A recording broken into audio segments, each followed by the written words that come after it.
Ergonomic keyboards are very different from each other. Have you ever thought about this, Luis?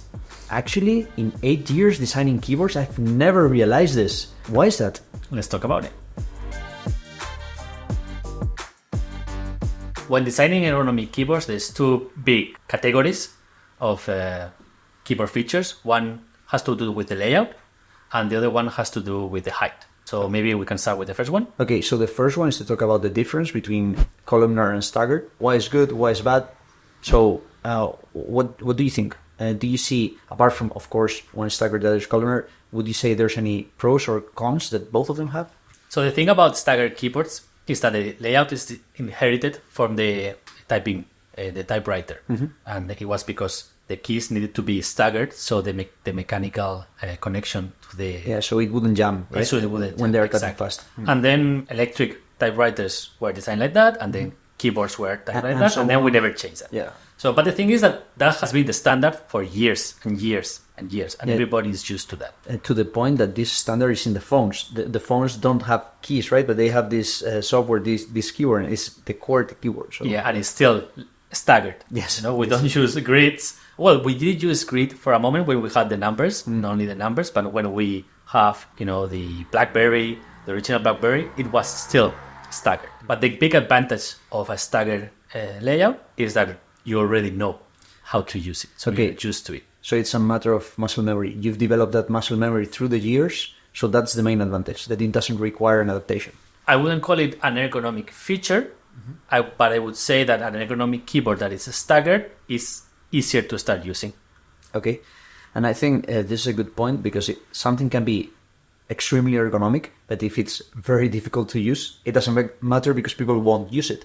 So then there's like a correlation between how ergonomic something is and how it can help you and your willingness to use it, right? Yeah, I always give an example with diets. Mm-hmm. So if you have a diet that's perfect for you, but the recipes that they're not tasty, or they're not, you're not gonna eat that. You're gonna eat something else. So then that diet won't be helpful for you. Yeah, and I think the right term is adherence, right? Yes. Is the likelihood of you sticking to that routine, right? And this could be in the gym, it could be with diet, it could be with an ergonomic peripheral. So yeah, so then it's more friendly. It's easier that you stick to using your ergonomic keyboard because you don't have to adapt to the layout. Yeah, exactly. You can focus on adapting to it being split, or the thumb keys, or changing some keys in your layout, and you don't have to completely change the way you type. Okay. But then once you're done with that and you kind of like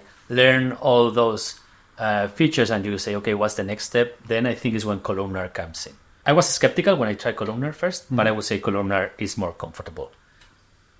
Is it like a deal breaker? I think there are other features that are more deal breaker than Columnar. Like, for example, this is ortholinear, right? I would rather have this keyboard than this one. Yeah, totally. Totally, because this one is not split. Okay. I would say Columnar is not a deal breaker. A keyboard can be ergonomic without being columnar, but for me, Columnar is more comfortable. Okay, so it requires it has a learning curve. Yes. But the final step, let's say, is that you're in a more comfortable situation. And I guess that's because the columnar keyboard, the movement is more natural because your fingers are not staggered. Yes, right? exactly. Your fingers move like this, and they're not like exactly. And one this direction and the other one to the other. So yeah, your fingers are not like this. Right? It's like yeah. So okay, so it's more comfortable, but it requires some time. Okay, from my point of view, also, it's like I think it has been kind of overblown, the benefits of columnar versus staggered. Yes, and it's kind of ignored that you actually need to adapt to it, right? And even we could get into the conversation of QWERTY versus Dvorak and so on, that this also impacts the layout. Yes. But anyway, we are talking about the physical grid or layout of the keyboard. So, okay, so then higher ergonomic level, it's the columnar, but it's not really a deal breaker. No. It's more important, for example, the split or the thumb keys. Or tenting. Yeah, exactly. So if you're willing to go through the whole learning curve, then probably go for columnar. But if you've never used an ergonomic keyboard before, maybe it's a little bit too much. And maybe it's better that you go for the stagger at the beginning. I would say so. There's one more thing to take into consideration when moving to columnar is, are you going to use this keyboard, a columnar keyboard all the time? Or are you going to swap between a columnar keyboard and a staggered keyboard regularly? Yeah, like a laptop or whatever. For me, I would say it takes a little bit of time when you switch from one to the other. Like your brain needs to click. Yeah. I think you can do it, and it wouldn't be a huge problem. But there's some people that have struggled with that. Others that have zero problem. But it's something to take into consideration. Okay, that's a good point. And in my case, I have a laptop technique, and then I have a typing technique for the race, and very similar one for the Defy. So in my case, I don't mind if I use the Defy or the race. I kind of have a similar technique. And then in the laptop, I have my old typing technique. So in my particular case, it wouldn't matter that much. But I have the same thing that I have the Defy at home, the race in the office. And when I go home or come to the office and start working for like 30 seconds, I need to kind of click in my mind because my fingers are doing weird stuff. But then as soon as it clicks, I'm good to go. Yes, I think it's something to consider. I wouldn't say that's a deal breaker. No. You can use both layouts. Yeah, totally. I would say it's even like if you're using two different layout in the sense of QWERTY, Dvorak, or the one, which one are you using? Ngram. Ngram, yes, or Ngram. I think that's more challenging. Going from QWERTY to Ngram and so on is more challenging than changing from Staggered to Columnar, much more. Definitely. I think I talked that in the previous video. I type Ngram on my Defy, and if I go to a laptop, I can type QWERTY, but I need to relearn how to type QWERTY on the Defy. Oh, sorry, with the race.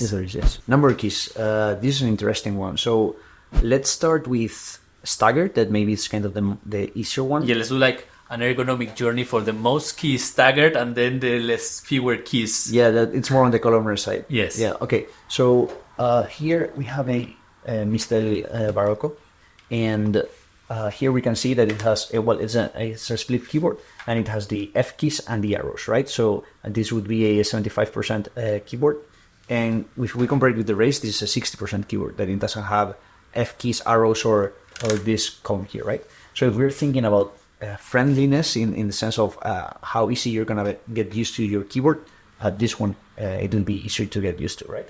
Yeah, and it has fewer thumb keys also. Yeah, so that's easier to get used to too.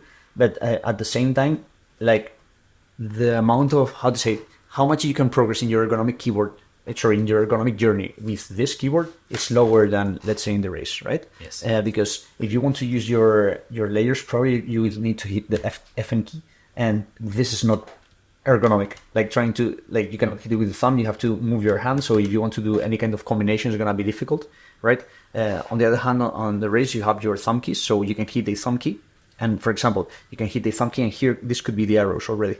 So actually, yeah, like here on the Defy, I have my mouse keys here or my arrows keys there. Yeah, exactly. Yeah, so here you need to move your hand physically downward to hit the arrows. Here, what you need to do is move your, let's say, a thumb 1 unit down to hit the arrows. Press it slide. Yeah, exactly. Yeah, I think everything is a journey. But sometimes kind of like not having these keys here will force you to learn, to go a little bit further on that ergonomic journey. Yep. It's all about finding the right steps.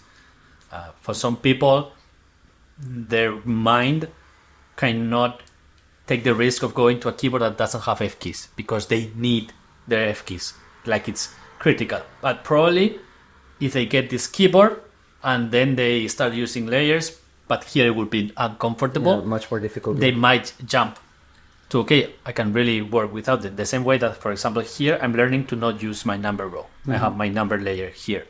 So in the future, I can stop using those keys. But maybe I could go for a keyboard that doesn't have that, like a corn, and I would be forced to not use those keys. Yeah, so but I think an important thing here is that you're in this mindset of learning to do these things. Yes. But there's people that are not in this mindset because they don't want to invest the time or for whatever reason, right? So if you're someone that you're very used to F keys, you're not willing to use layers, then you should go for the one. Yeah, exactly. Okay, so we're going here from the 75% to the 60%. The Defy is like between 70 and 60, something like this. Yes. Yeah, it's a 70%. So it's more or less the same size. It doesn't have many more keys. Okay, so the Defy would be considered like a large columnar keyboard. Yes. Okay, I know for example, the X-Bose, if I remember properly, has many more keys, right? Because it has the arrow keys. Actually, I think it has arrows in both sides. Also, it has F keys. but I don't remember any other columnar. Well, yeah, the Glove 80 has the F keys too. Actually, and yeah. the Kinesis Advantage and 360 and all the Kinesis that are like the big ones, they have F keys too. Yeah, totally. Then we're going from, let's say, more starting point to more advanced in the ergonomic journey. So then what would be like a smaller keyboard with less keys, and what impact would it have in this ergonomic journey or in this learning curve and in this performance? And yeah, I think what we have here is the Voyager. That is a very similar layout from here. Let me bring it here. This is from CSA. And if you compare this to, let me bring it closer, come to the Defy, you would see that the big difference is that it doesn't have this inner column, and it has fewer thumb keys. It has 2 thumb keys instead of 16, or 4 instead of 16. Okay. But actually what the next step would be this, from a layout standpoint, from here to here, there's not much difference. You need to get adapted to the having thumb cluster. To the thumb cluster, Yeah, having fewer thumb keys. That's the big difference. Yeah, and in, let's say, in a usage scenario, then probably in this keyboard you need the home row mods because you don't really have enough thumb keys, right? Yes. But in a keyboard where you have more thumb keys, then you have so much more functionality for the thumbs, so you can have your modifiers there and so on, right? So you can have more layers easily and so on. Moving from here to here, it's all about layers and the thumb, getting used to fewer thumb keys. But the big change would be removing the number row, like a corne. Like the corn, yeah. Like, and the corn, there's 2 versions of the corn. Corn or corne. Our Spanish pronunciation is corne. Corne. That probably is not correct. Yes. So I'm going to say the corne. Okay. So the corne doesn't have, there's 2 versions of it. Both don't have the number row. It's like 36 or 42 keys, right? So you have 42 keys, which has the outer column. Or without that, yeah. And the 36, which doesn't. But the corner has 3 thumb keys on each side. I think for me, having more thumb keys would make it much easier to use. For me, that's a kind of a deal breaker. So probably, even though I wouldn't have the numbers, I think I would get used to having like a numpad. But I need my thumb keys, right? Yeah, for me, I have been using the Voyager for a bit just to try it out. And I miss my extra thumb keys. I can get used to not having the number row. In fact, as I said, it's part of my ergonomic You're trying to do it, yeah. I'm starting to do that. But I miss that extra thumb key. So I would rather go to a 42 corne than to the Voyager. Okay, let's talk about the benefits. So you have a smaller footprint with less keys. So a smaller footprint means that you're going to be moving less your fingers, right? On the other side, you need to relearn your layers because you have this smaller footprint, right? So it's all about this, let's say, physical movement efficiency, right? Yes. I remember some time ago we did like a video with a typing test of the Defy, and people said that I was cheating because my hands were not moving. Okay. And I explained to them that's the beauty of a columnar layout with Ngram, which doesn't use this column here. So it's like if you look at me typing, my fingers move very little. So if you add that you don't have to move to the number row or for symbols that are here in the number row, and you do everything with a symbol layer like I have here, or a number layer like I have here, that way you will move your fingers far way less. Way less. And so I think that's the benefit, but it's always a work in progress. You're always kind of tweaking your layers, trying to improve. You really need to have that willingness to improve. Yeah, probably here there's some kind of component of self-actualization or self-improvement that goes further than just ergonomics, comfort and performance and so on. It's more about you in your journey, enjoying it, tweaking, tinkering and so on, right? Yeah, I would say from an ergonomic standpoint, the Race has everything that you need. Except if you have like very particular pain in your fingers moving. And here you're talking about like the critical features. Like critical features, okay. Exactly. Yeah, because here is this balance between learning curve and features, right? So this doesn't have the columnar layout, but has vast majority of features, right? If you're willing to go through that, then a columnar layout. Exactly. And then maybe, fewer keys. But for me, fewer keys is more of a kind of like what you're saying, this journey of you wanting to try new things or improve or do better things, but there's an explanation of diminishing returns. Yeah. So this ergonomic features like fewer keys, the returns of the time that you invest, like the same with switching to Engram compared to QWERTY, is more comfortable. Yes, but it takes. You're going to spend weeks or I've months spent learning. months. Yeah. I still haven't gotten to my QWERTY speed, and the comfort benefits. I mean, for until now, I haven't noticed any difference. But I didn't have pain. That's also very important. I've never felt pain in my ergonomic journey. It could happen that if you are in a situation where you have wrist pain, finger pain, back pain, whatever, these movements that you stop doing, maybe it helps you. Exactly. Right? So then the benefit is massive, even though the investment is large. I'm looking for comfort, not trying to get away from pain, which is a different journey. Yeah. Okay, so also talking about layout, so we have here the blank that we talked about the other day. Oh, cables. The summary of the other video was: do not start your ergonomic keyboard journey with this keyboard. Yes, but talking about this, so this is what layout is this one? A 40%. Okay, yeah, so this was a 70%, so it's quite smaller, right? And here, you don't have these thumb keys, the same thing. You don't have the number keys, but on the other side, you have these extra keys that would be the modifiers. So maybe you can have layers in these keys, right? Yes, because you have the space bar is so small, you have more keys here. Yeah.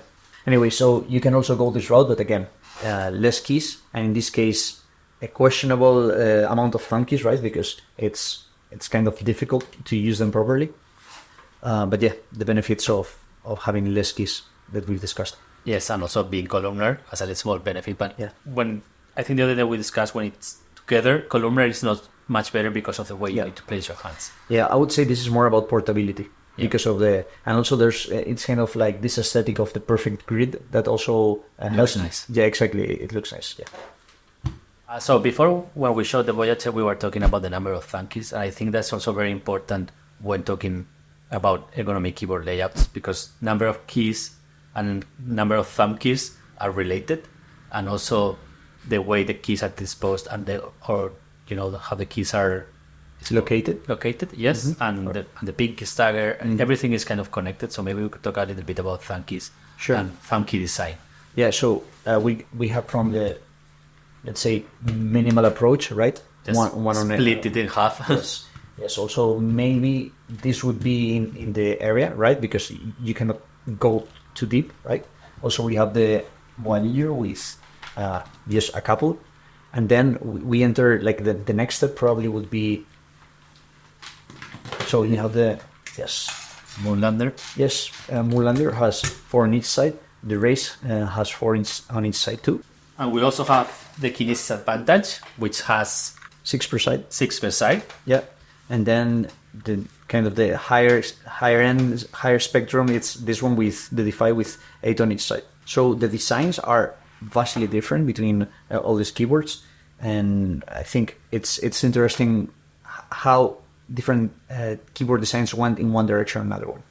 So probably the starting point is the Kinesis Advantage. This keyboard is based on a brand called Maltron that was, I don't know if it was the 60s, 70s, something like this, but basically they created very similar keyboards to this one, basically the same shape. And then Kinesis turned this design into, like, let's say, mass production design, making it cheaper, although it was quite expensive. So this design, it's been there for a long time. But when you turn this design into flat, like the ErgoDox, then it's like you've lost the, let's say, the logic behind this curvature and this thumb design, right? And again, you're in this situation that you can hit 2 keys, but now you don't even have this key wall, right? Yeah, and even probably this key, my thumb wants to rest closer, so it's not so natural. And hitting this key, now it's really difficult. Like, you need to go up over the other key, right? Yeah, completely. And then you have to be very careful because you can press this key accidentally. Yeah, totally. Yeah, and I would say then the evolution from, at least for ZSA, the company that builds these keyboards, the evolution was to create this thumb cluster. And maybe you can try that one. Yeah, I'm going to give it a shot. And actually, let's use the Defy to compare it with. Okay, so if I'm resting my hand on top of it, okay, I can comfortably hit this key. Okay, I can more or less comfortably hit this key. My hands are medium size. I'm 180, so I'm not like a large guy, but I would say it's more like average. But hitting this one is a stretch. Hitting this one for me, it requires to go up. And actually, my hand kind of rests here in the middle, right? Yes, I remember when trying to use the Unlander, I even tried to put the space here. So because my thumb would rest naturally, maybe I can grab the other half and show it here. But when I try this, my hand would rest there. Yeah. That's more my thumb would naturally rest. And this is already a stretch for me. Okay. And that's I don't do that. Yeah, you're a bit shorter than me with a bit smaller hands, right? So yeah, but my hands are not that small, like at 19 centimeters from the base, to here, which is, I would say, quite standard. Okay. Yeah, so I'm not small hands. Okay, understood. Yeah, so I would say that this double key design here reached this point, right? But it lost the sense because of the curve, and now this is even more distance because they wanted to have this, right? So I would say this is one school of thought of thumb cluster design, right? Like the grid kind of thing. Yeah, exactly. The grid with the keys on the top and so on, right? So I would say this design has 2 comfortable keys, and then questionable the other ones. If you have very large hands, probably you can hit comfortably this one. This one you will probably always need to raise your hand, right? So now let's move to the other kind of school of thought on thumb clusters. Then you have keyboards like the Corn, for example, right? That this has this curved thumb cluster, or let's say the Keyboardio Model 100 that have this kind of curved thumb cluster, right? So the idea of this thumb cluster design is that it follows the natural arc of your thumbs. So if you're just moving your thumb in that direction, you should comfortably access all the keys, or at least most of the keys. In our particular case, we designed these thumb clusters thinking that they should be comfortable for any size of hand. Also, another thing that it's not really talked about, that it's the alignment of your hands. Because even though you could put your keyboard, let's say, shoulder width and have it straight, still people do weird things with their wrists. So actually your fingers are not perfectly aligned in the column, right? So in our particular case, we wanted small hands and large hands to be able to use at least 4 or 5 keys comfortably. If we compare it to this, let's say, I don't know how to call this one. Maybe we can bring the Voyager, which is not a Corn, but similar. Yeah. So in this case, you can hit comfortably 2 keys because there's 2 keys, right? But from a design standpoint, at least you can hit them comfortably, right? I would like to have them kind of in a curved position, but because there's only 2, it's fine. If you would add a third one, maybe it would get a little bit wonky. And there's, let's say, another level to thumb key design apart from this arc versus, I don't know how to call this one, grid, maybe. Yeah, let's say. Or box. Box, yeah. That it's the 2 level of the keys, right? We call the row underneath the under row. And we've seen, we could say that this keyboard maybe kind of, this design, kind of follows this because you have keys on top of each other. But the truth is that they are on the same plane, so you cannot really hit them comfortably. But there's other keyboards. The Kinesis one has the top keys higher, yes, and also the Moergo Glove 80, right? This has 2 rows, 2 levels. Two levels. And if you're comfortably moving your fingers in this way, things like here, for some people it's comfortable to do this movement. For if you have large hands, you will be able to access them comfortably, but for others it's not as comfortable. So I would say like the main ones are these ones, these keys on the top, and then the under row are kind of, let's say, more secondary keys. I think one important thing, like for example in many ergonomic keyboard forums, more than 3 keys of Thumbkeys is not good. That's kind of like a dogma or something like that. Yeah. But for me, and when they see the defy, say too many Thumbkeys. But what you just explained is very important. Let's say here you're going to reach 3 or 4 keys very comfortably, but for you might be 3 different keys or 4 different keys than for me, and somebody else will use other 4. So we have so many keys, so you find the perfect ones for you. You don't need to use all of them. Yeah, that's a good point. I don't use all the keys on my thumb cluster. I use like 6 and 6, and I have quite good flexibility and range in my thumbs. But if you have a, let's say, stiff thumb, then maybe you're only hitting 3 comfortably. But if you're quite flexible and you can move your thumbs around, then maybe you can hit the 8 on each side. But this gives you the possibility to find the best location for wherever you want to put in your thumb cluster. If you only have 2 or 3 keys, that's what you have. You don't have options. You cannot really optimize your layers. In the same way, the inner columns, you don't really need to use them. Even the outer columns, you don't really need to use them. But by having these keys, you have the option to do it, right? So I would say that it's more, even though it's kind of counterintuitive, it's more friendly to have more thumb keys because you have the option to customize it. But at the same time, it's more difficult to have more thumb keys because you need to make the decisions of where you're going to put what functions, right? So if you have only 2 or 3 keys, you only have 2 or 3 keys. So there's not many decisions that you're going to be making there, right? So in this, let's say, ergonomic journey, I would say more thumb keys, it's more difficult in the sense of configuring it, getting used to it, and so on. But from an ergonomic standpoint, it's better if it's properly designed. Because from my point of view, this layout is not properly designed because you have 2 effective keys, right? Well, if you only want 2 keys, then it's totally fine. But if you want more keys, then it's not good enough. Those keys might as well not be there. Yeah.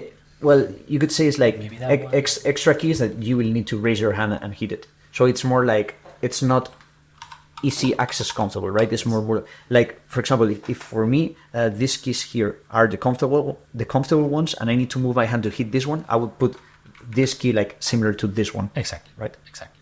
In the under row. But yeah, so there's these 2 schools two schools of thought. Yes, schools of thought or design schools. Yes, and then we have from low amount of keys like the Emistel Barocco, also the Voyager, and on the extreme we have the Defy.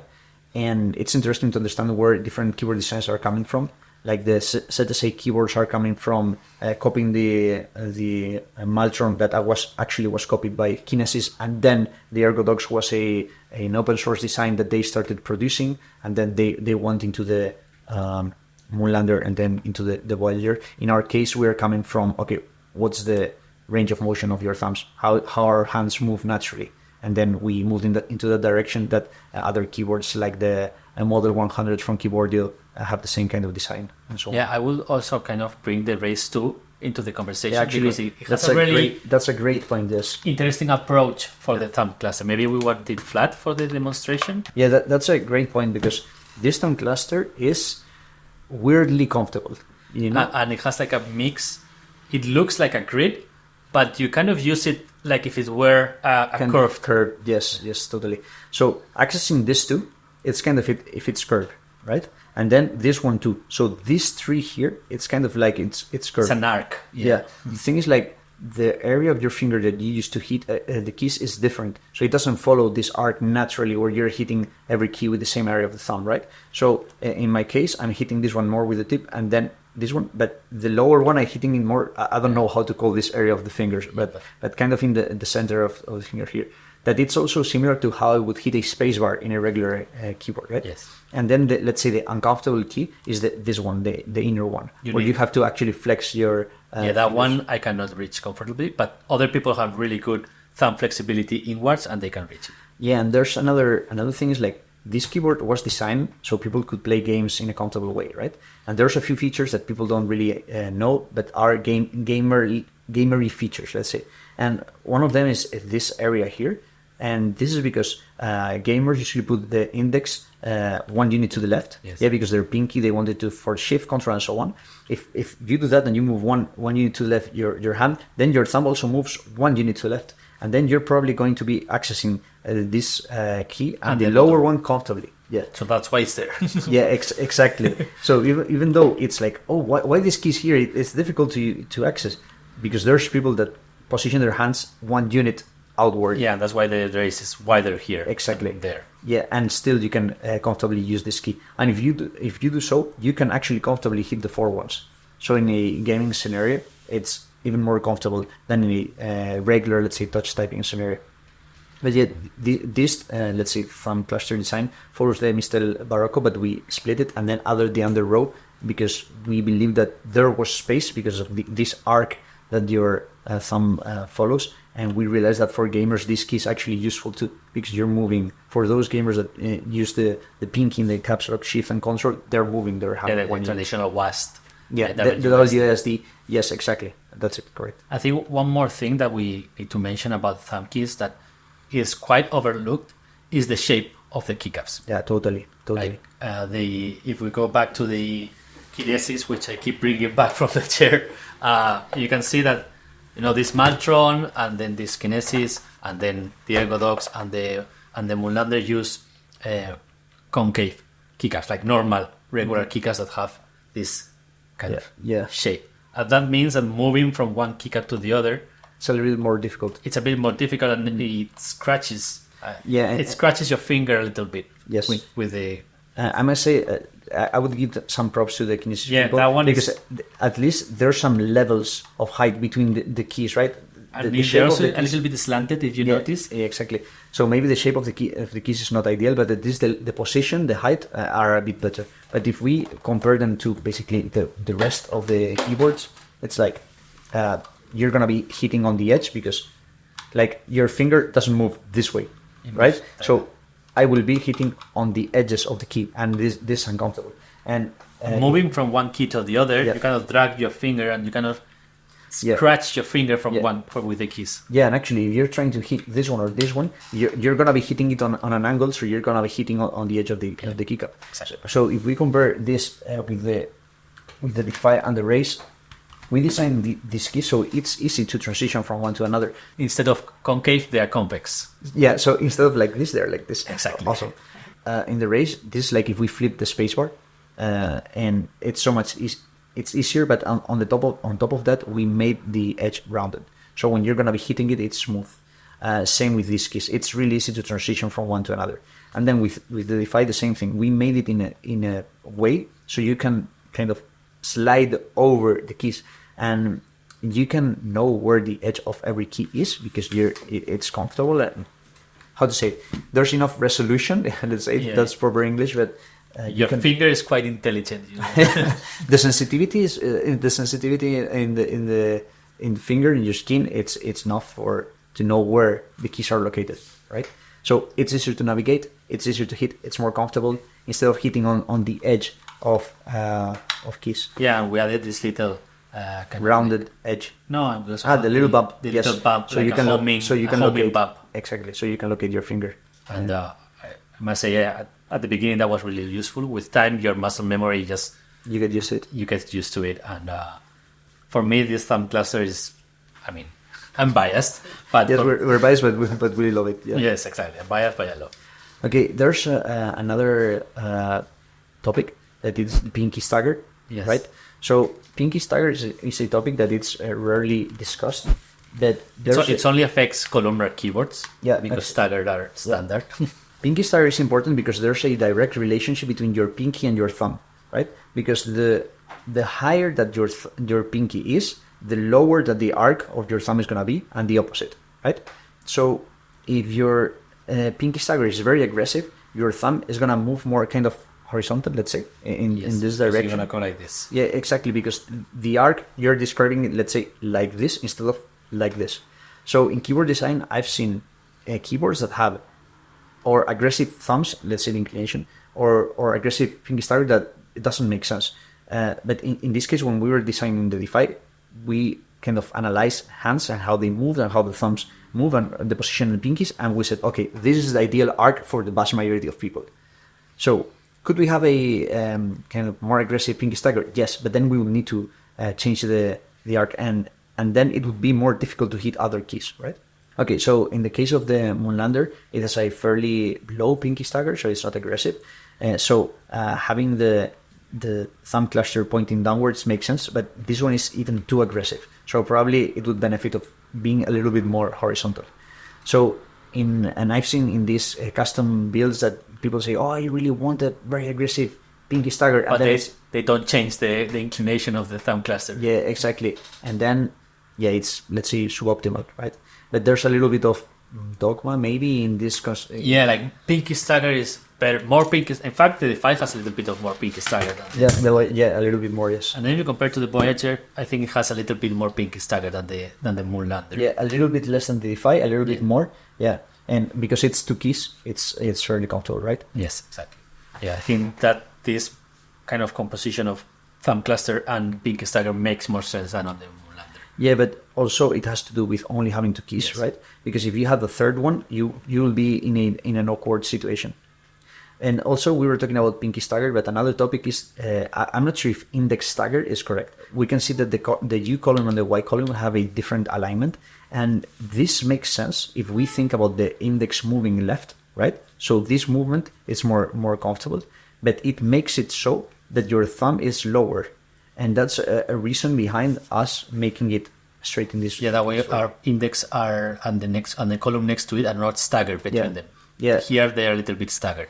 Yeah, and there's people that they have a, let's say, claw positioning in their keyboard with the hand, and there's people that use a more, let's say, flattened or straight hand. So someone that has kind of a claw position is going to be hitting the thumb with the thumb keys with this area in the finger, right? Now that you mention it, that was something that I wanted to mention before with the thumb cluster. That I feel that the thumb cluster is too low. Too low. Yeah, but that's because you're doing this claw position. Exactly, right? for me. Yeah, exactly. So I have to force me to not use the claw position. Yeah, and the consequence of this is if you flatten your hand, then hitting keys like the P, for example, is going to be more complicated. Or hitting them kind of like move. Yeah, exactly. You need to kind of rotate a little bit, like pivot on your thumb to hit the P, and hitting keys like the numbers is more difficult. That's why I'm moving away from the number row. Yes.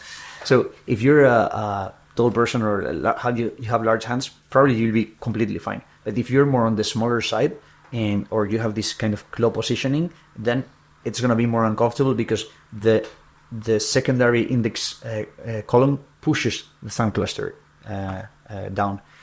So there's actually a correlation between thumb, the pinky, and the index. And I haven't heard talking about this or read about this, but if you want to do a good keyboard design, you have to consider all I these remember things. when we made a video about that every time that we moved one key, like we tried a little pinky stagger, then we had to redesign the thumb cluster, and then you would change the thumb cluster, you had to change the pinky stagger and the index stagger, and that was a kind of like a big conversation and back and forth at too many prototypes. Yeah, totally. Okay, so now let's talk about the second big category of ergonomic keyboard design, which involves height. So maybe the key well, thickness, the key well, the tenting, all that. Maybe we can start discussion about why tenting is good for your keyboard and why should your keyboard have tenting. Okay, great point. So this is very specific to everyone, right? Because there's people that have wrist pain, arm pain, shoulder pain, etc. Or carpal tunnels. Carpal tunnel, yeah, or let's say RSI, like a kind of big problems, not only some kind of mild discomfort, pain, but actually injuries. And if that's the case, then tenting helps greatly. It's really a game changer. And the reason, one of the main reasons behind it is because when you've been using for many years the keyboard in the same position, you've been kind of putting pressure in the wrist areas, and you're kind of overusing all this, let's say, tendons and so. Yeah, and also I think we're spelling this so many times. Your bones, when you rotate your hands, your bones it creates an impingement in this area, there's more pressure, etc. Right? So as soon as you use a tented keyboard, then the pressure is distributed in a different way, right? Because you're rotating less your arms, so that is one of the benefits. But at the same time, the way that you're putting the weight in your hand is different, right? So if you don't have any kind of discomfort, pain, and so on, then it's a matter of what's your preference on the comfort side, okay? What's more comfortable for you? But if you have any kind of pain or discomfort and so on, then it's actually a physical thing. You will have less pressure in that area of your hand that it's basically impinging these nerves and it's creating numbness and pain, etc. So that's the main benefit. It's a matter of comfort, but in some cases, for some people, actually for many people, it's a matter of pain. But one thing to take into consideration when choosing a keyboard with tenting when tenting your keyboard is if you're searching, even if you're searching for comfort or for avoiding pain or getting rid of pain, tenting your keyboard it affects your overall setup or posture. So you have to take that into consideration. Not just tent your keyboard. You need to adjust your posture. Yeah, and that's a great point. Maybe we can grab the Kinsey Advantage. We're always grabbing it. Okay, so if we're talking about thickness or height, this is probably one of the chunkiest keyboards, and I think the most comfortable way of using this keyboard is in your lap. Yeah, in your lap. Yes, actually in that kind of height. Yes, but you should. Yeah, you should remove this. Yeah, exactly. In a way. Yeah, exactly. Like this. Okay, so many years ago, desks had this little tray underneath. So having the tray makes it more comfortable because your keyboard is much lower, right? So you kind of like just rest your hands there. Yeah, exactly. Because you want to kind of relax your shoulders. So if you relax your shoulders, and then depending on the height of your chair, of course, then the ideal is that you have your arms 90 degrees kind of at the same height of the table, right? But if you're sitting in that position, then it's kind of the right position. And then you have a chunky keyboard like this one, then exactly. Your shoulder goes up. Yeah. Exactly. You raise your shoulders. And if you're raising your shoulders, you're going to have tension in this area. And that's going to be... And if you relax then you're like you're like a T-Rex. Like a T-Rex. Exactly. So what's the solution here? So the solution is or lowering your desk or raising your chair. But in my case, for example, if I raise my chair, I always find two problems. The chairs have limit of how high they can go. Yes. And then my feet are dangling. Yeah. So I need to put a footrest. And sometimes my thighs hit the base of the chair. So no, the base of the desk. Yeah. So it's always, for me, it's difficult to find a comfortable position. I must say I have that problem also when I tent the keyboard too much. If I try to go to like 60 degrees of tenting, that position for me is difficult to find. Okay. But maybe a standing desk would help. Yeah. And there's a way that you can hack this, is that you see that it's kind of inclined, right? So if you you can, this is not good for your back or your hips, right? But you can lean, yes, exactly, lean back a little bit, so you drop your elbows a bit, and then you're kind of sitting in this position, right? But it's not ideal. Lower, yeah, not ideal, but you can do it that way, and that way it can be comfortable. But that way my wrists are not doing the T-Rex, and it's basically you're changing this plane to this plane. Yes, but then there's a new problem, is that if you're sitting in this way, but your screen is here, then you're moving your head forward. And then your neck might... Yeah, because if you're straight, let's say because of the gravity, okay, your body can hold this weight perfectly, right? But if you move backwards and then you move your head forward, then basically you're putting more kilos of pressure for many hours because you're in the computer to all the muscles in the neck, right? So it's like, okay, you can hack it and you can kind of sit in that way, but then you're doing something that is quite bad for your neck. I've seen some people kind of trying to circumvent this problem by making a hole on the desk and putting the keyboard, looking for this tray. But I think that's good. Like if you get this keyboard inside the desk, I think that's the best way. And your knees don't hit it. You need to find that balance. Yeah. It's the thing of putting the keyboard in the lap. Yeah, it's exactly. like very close to that one. I think then this keyboard design is better, because if not, you need to adjust your chair, but then maybe your legs are hanging. If your legs are hanging, is bad for your blood flow in your legs. If you're moving backwards, it's bad for your neck, and so on, right? It looks like we're saying so many bad things, but something very important to consider is if you're only using your keyboard a couple of hours a day, it doesn't matter. This really matters if you're, let's say, 8 hours plus in the computer for many years. Then you're going to be suffering these kind of things, all right? So can you have a chunky keyboard still be ergonomic? Yes, but have in mind these things, right? Because this is a great keyboard in the sense of, okay, key well, it's comfortable and so on. But then for me, it's like it's so difficult to sit in the right position to use the benefits that this keyboard has, because it just changes my whole... Yeah, I think one of the important things with tenting and with key wheels is each centimeter of height matters. Yes. Even each millimeter matters. Does. Because that's one of the reasons that, for example, for the Defy, we used cherry profile keycaps instead of OEM keycaps. Yes. Makes the keyboard a little bit thinner. Yeah. And also why we went with the built-in tenting, so that way it sits as low. Yeah, the tenting kit that we had was 1 centimeter thick, that it's not that thick. It would still be less than the Kinesis. But yeah, it's so important. And another important thing is like also the rotation of the angle. Here I think it's a very, very slow rotation, right? Yeah, very low. Maybe a few angles, a few degrees. Yeah, but this changes kind of the height of your wrists and how you're going to be sitting. But anyway. So maybe we can now check how the Moonlander does tenting. Let's go. As you can see, I'm showing kind of the both ways that the Moonlander does tenting. One of them is, I would call it integrated tenting. It comes with the keyboard, and they have this little leg that combined with this thumb cluster hinge creates an angle that is about 12 degrees, something like that. It depends. You can adjust. Yeah, I guess maximum is 15-ish. Yes. And then, but the thing is that you need to use this little tool to kind of like... Okay, so if you want to make it flat, you would need to... unscrew that, and then unscrew this, that one, counter. And then you will just... Okay, You understood. can put it this way, and this will be flat.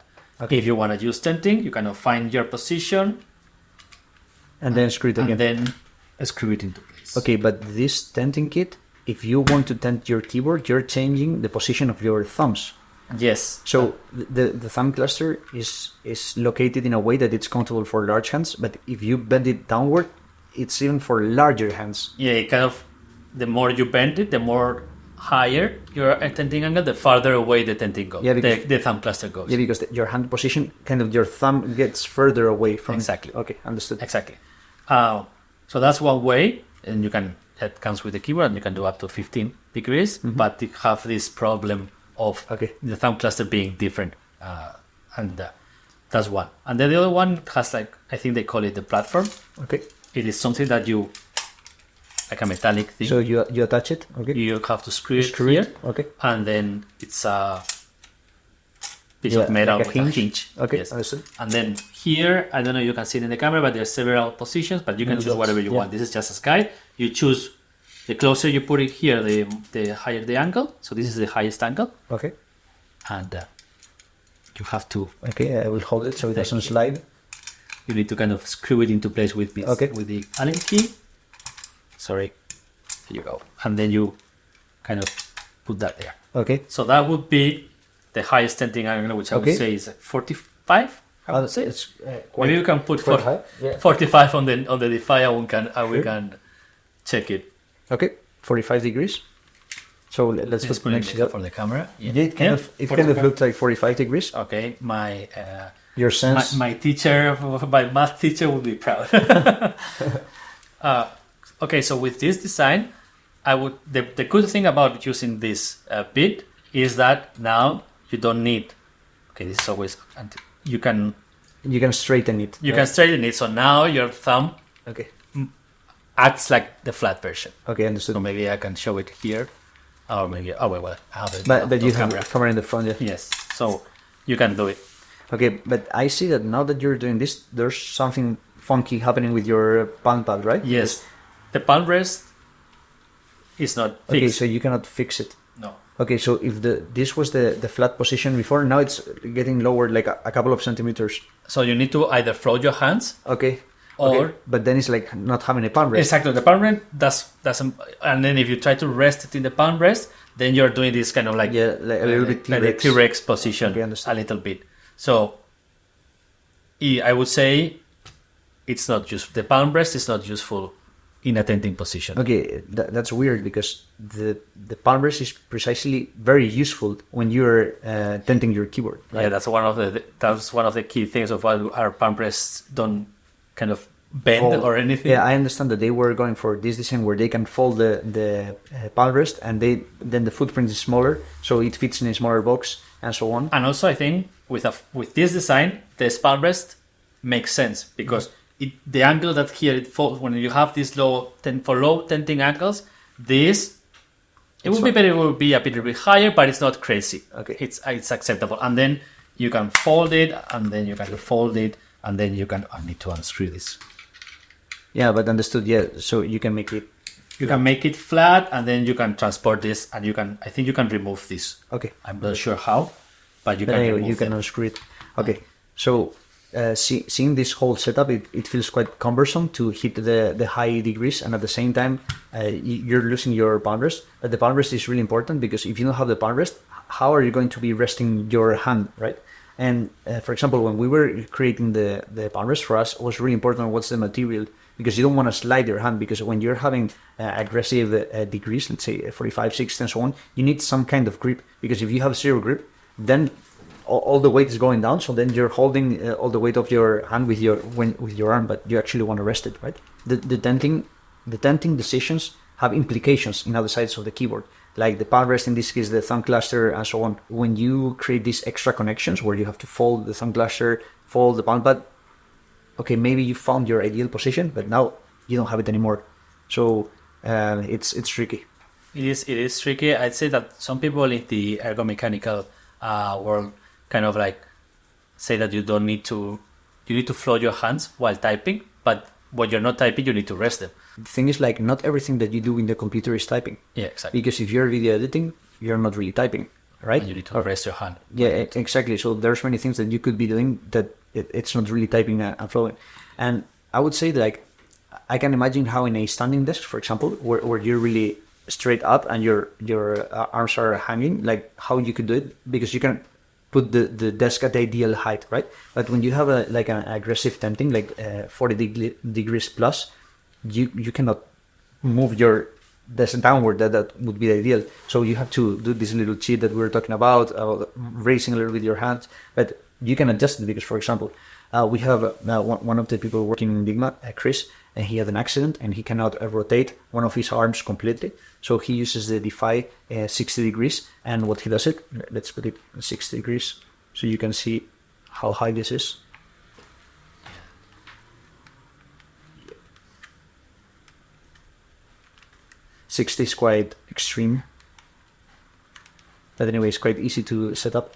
So on 60 degrees, what he does is like he puts both sides kind of close to each other. Yeah, and inwards, pointing inwards. Inwards, yes. And he's kind of sitting like this.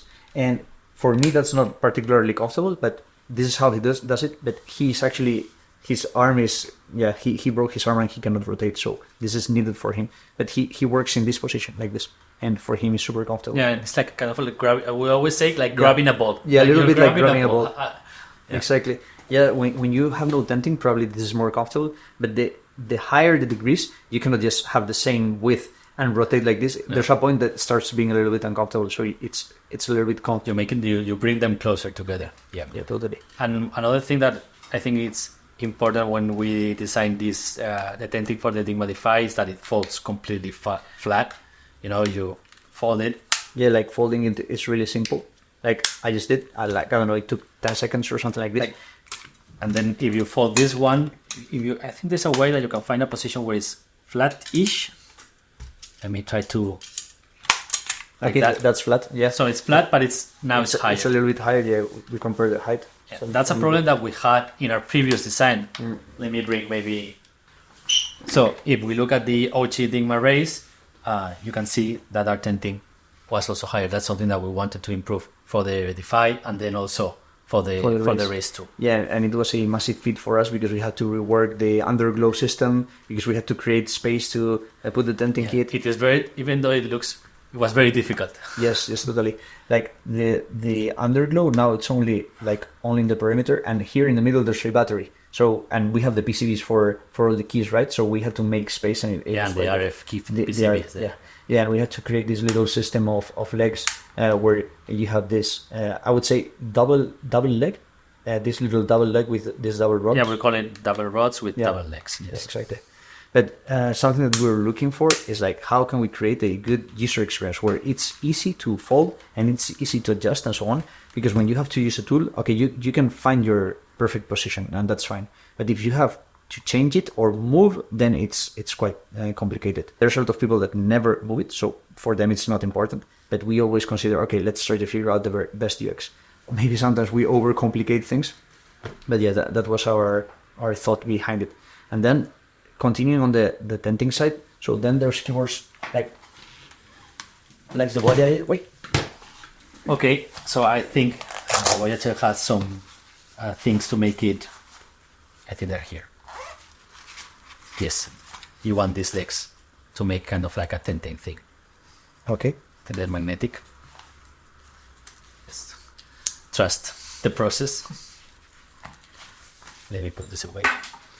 So the tenting system is, you have to put this here, and then this one goes to the other side, and this one push here, and then you got that. Okay, so this tenting is very low, very minimal. There you go. So yeah, it's like 5 degrees tenting. Yeah. Or let me put here 5 degrees. Okay, so let's compare it with the 5 degrees of the Defy. So it's kind of similar. Yeah, I would say it's very similar. Okay. I think even if they could do more, then you will have the problem that you don't have palm rest. palm rest. Yeah. And I think I've seen some people use keyboards like this in higher tending positions with I don't know, some kind of platform. Yeah, or even like a tripod thingy, and they keep it here, and they type like this, and they don't float their hands constantly. Okay.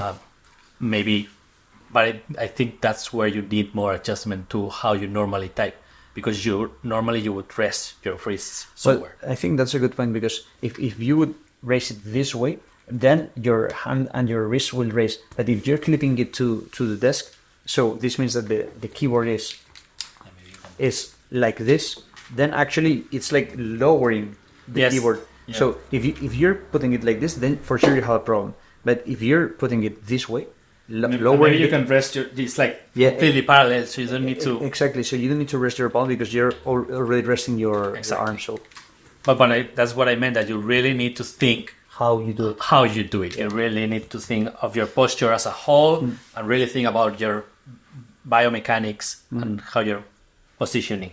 I think one of the beauties of having palm rests, integrated palm rests and palpas, is that you're gonna have a place to rest your wrists. Yeah, and we can connect this to the difference between low profiles and, let's say, standard switches, MX stem and so on. So we can compare the height. If you remove the little legs, you can put this side to side.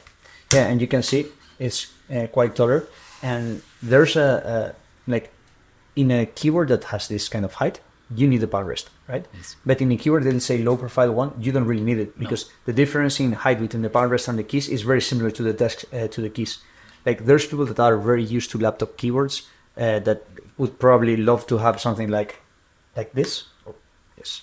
I've tried this, and it's quite comfortable. Okay. I've typed like this for a bit. It's a bit uncomfortable because you maybe move it, but since this have anti-slip, I've tried this a little bit, and I like it. It's quite like a laptop, right? Yes, because your hand sits higher and you press downwards. And not. Okay. Yeah. If you're used to laptop keyboard, for sure you're gonna prefer the low profiles. But there's people that just prefer the mechanical switches, the classic mechanical switches, and then you have the let's say the Moonlander, the Defy, and Race, and all these other options. Yeah, some things that there's many people that prefer low profile, and other people that prefer MX. For me, the big difference is that with a low profile, it's difficult to not bottom out. Okay. Because this travel distance is so low. So you tend to bottom out, or you really need to be really careful to not bottom out. Okay. And that's something that I really liked when I moved from my Magic Keyboard a few years ago to the Dygma Race. Was okay. I don't need to bottom out. I don't need to bottom out. And then I think that every time that I typed on that keyboard, my fingers were hitting something that was hard because I was bottoming out in that completely slim keyboard that there was no way to not bottom out. So, and then when I tried the Voyager, that was something now I need to relearn. I have to be extremely careful to not bottom out. There's some people that I would just accept that I'm bottoming out. Yes, exactly. It's too difficult to not bottom out. But then you will have this bottoming out sound that is not the greatest. Okay, so is it a low profile keyboard more ergonomic than a non-low profile keyboard? I would say it depends, because it's the important part is what's the distance between the surface that your hand is lying on top of to the keycaps, and also how you're sitting. So if you're not very careful with your position, then probably it's better that you're having a low profile, because it's like you're closer to the desk. Exactly. Right? But if you're aware of what you're doing, then probably it's not gonna matter, because you're sitting properly, right? But we are starting to talk about like 1 centimeter distance or a little bit more, right? So we're in a range where it's not gonna be like you have a chunky keyboard, those bulky keyboards that are super high. Yeah, I don't understand this trend with a positive tilt that is crazy. Yeah, it's super thick. Like yes, and they don't have palm rest. I don't understand the trend, but it's okay to not have a palm rest when you have a low profile keyboard. And if you have a higher keyboard, like with MX switches and so on, then you should have a palm rest, and probably in this case, like you can have a palm pad, and so you can have the keyboard to the height that you want.